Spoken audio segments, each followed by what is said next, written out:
Assalamu alaikum wa rahmatullahi wa barakatuh. Jama'a yan uwa, barkamu da sake saduwa da ku a cikin wani sabon bidiyon. So kuma a cikin wannan bidiyon na kawo muku wani sabon platform ne wanda yau din na aka yi launching din shi, wato 30 ga watan June kenan. Wanda idan mutum ya kalli bidiyon zuwa gobe ko jibi, so yau 30 ga wata aka fitar da shi, tunda na san watan ma yau ko gobe zai fita. So amma ba wannan ba, shi wannan platform din ya zo da sabon tsari ne, wanda wannan platform da zara ka register su baka 500, sannan kuma minimum deposit da zaka yi a ciki 2000 ne ba yawa, sannan kuma zaka iya fitar da 1000, wato minimum withdrawal zaka iya fitar da 1000, kuma zaka samu riba sosai yadda ya kamata. Amma dai za muku bayani idan mun je zuwa gaba zuwa ga shi platform din a komai da komai yadda ya kamata. Sannan zaka iya gayyatar mutum idan ya sa kuɗi kana 10% in a level 1 yake kenan, in kuma level 2 yake kana da 30%, in level 3 yake kana da 50%. So amma kawai za mu wuce ne zuwa ga shi platform din. Zan ajiye muku link din da zai kai ku a description.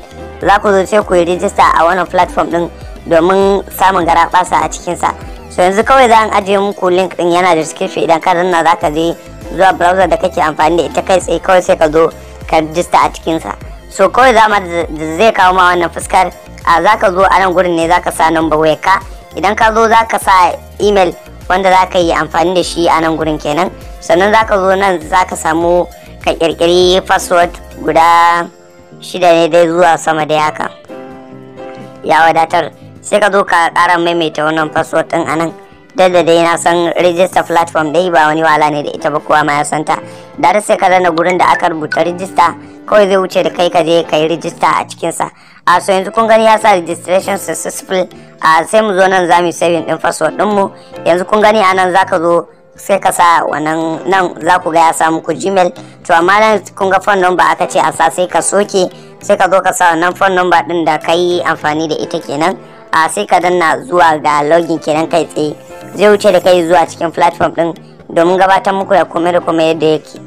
Yanzu za mu jira shi ya wuce ciki. So yauwa, kamar yadda kuke gani gashi nan ciki ya bude komai da komai normal.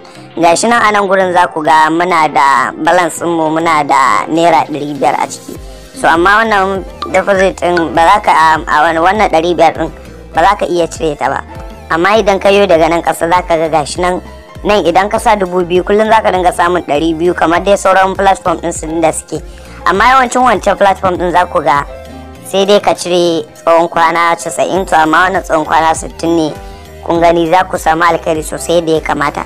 Kaga yanzu nan idan ka lissafa a ciki gashi nan, idan ka lissafa kana in ka sa 2000 kullum za ka samu naira 200 a ciki kenan, tsawon kwana 60. kaga to kenan za ka tara kuɗi sosai ma yadda ya kamata, wanda zai kai ka tsawon kwana 5 kana cirewa. Amma dai a shawarce idan ka dan gayyaci mutane ba sai ya kai wannan kwana 5 din ba ma, za ka iya samun kuɗi sosai da shi, ba sai yadda ya wannan ba. Kun gani idan ka sa 30,000 a nan za ka samu 3,000 kullum tsawon kwana 60. Ga su nan dai nan zuwa ga 300,000 ne dai gashi nan a ciki.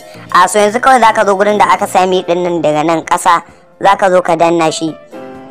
So kun gani to gashi nan wajen mi din nan gashi nan. Misali yanzu kana so ka deposit, za ka danna gurin da aka sa deposit din nan daga nan ƙasa, wato in za ka sa kuɗi. Kun gani to yanzu wannan deposit din da muka yi ne a ciki, gashi nan kuna gani. Idan ka yi deposit din a cikin nan za ka gani. Amma idan deposit din za ka yi, za ka zo gurin nan home din nan, ainihin da farko fuskar da zai fara kawo maka. Idan ka yi ƙasa misali, to wannan za ka siye shi, wannan na 2000 mu bar shi a misali da shi kenan. Yanzu to zara ka danna gurin purchase din nan, zai wuce da mu inda za su je su ba mu account number da account name, yadda za mu dai mu je mu sa kuɗin komai da normal. Kun gani dai to gashi nan Eva, kun gani sunan account name din, sunan shi kun gani account name din gashi nan. In kun kula ma wannan number da muka register ce da ita, to kai ma idan ka zo za ka ga number ka a gurin, shine dai kawai nan sai ka zo kawai sai ka yi copy din account number ɗinka. Idan ka yi copy din sai ka je sai ka sa kuɗin, sai ka zo ka danna wannan payment completed din, wato idan ka yi copy din account nan din za ka gani. To yanzu kun gani, kun ga sun ce gashi nan will be proceed shortly.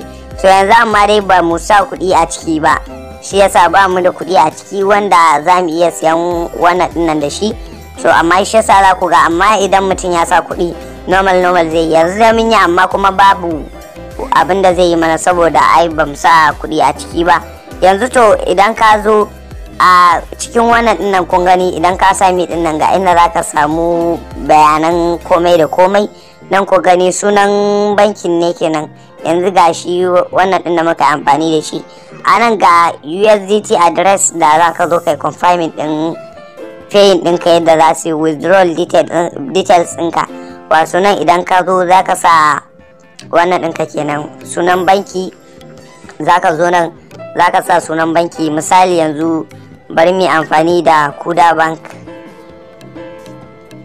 amma kai ma kowane banki kake amfani da shi, to nan sai mu zo mu sa number account mu ta Kuda Bank, sai mu sa. Kun gani yanzu yana fetching details, zai dauko mana bayanan shi wannan account din Kuda din namu. So yanzu kawai dai kun gani, so sunan kawai dai za mu sa a nan kenan.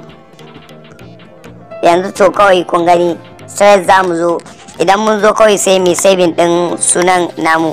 Yadda kawai da zarar ka zo cire kuɗi baka da wata matsala, kawai cirewa za ka yi, ba sai ka tsaya kana bata lokaci ba, kuma instantly insha Allah take kuɗin za su shigo ma. So yanzu idan zaka canza password ne anan za ka yi, amma mu ba mu buƙatar mu canza password, kawai za mu yi submitting din details ɗinmu na banki anan.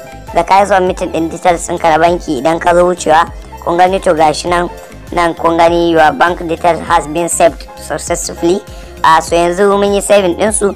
Yanzu za mu dawo ga inda aka sami din nan, ga gurin da aka sa withdraw, daga nan gefen buy coins din zaka danna shi.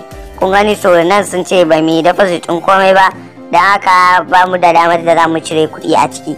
Amma dai idan ka sa kuɗi a ciki dai za ku ga dai balance din ne ya kare. Idan har kuɗin ka sun kai 1000 take zaka iya cirewa. Kun gani idan ka yi deposit zuwa kwana 2 kwana 3 ma, ko da baka gayyaci mutum ba za ka iya cire 1000 a ciki. Kun ga kana da sauran naira 1000 kuɗin da ka sa a tukuna, sai ka fara cire riba. Amma idan ka dan gayyaci mutane ko 10 ne ko wannan, ko da ma dai mutum ɗaya ne, idan ya sa kuɗi a ciki to gaskiya za ka gani ka samu alkhairi sosai. Sannan kuma in withdrawing za ka yi ba za su ɗauki ko sisi ba, free ne, za ku samu alkhairi sosai da wannan platform ɗin. So mun gode da kasancewa.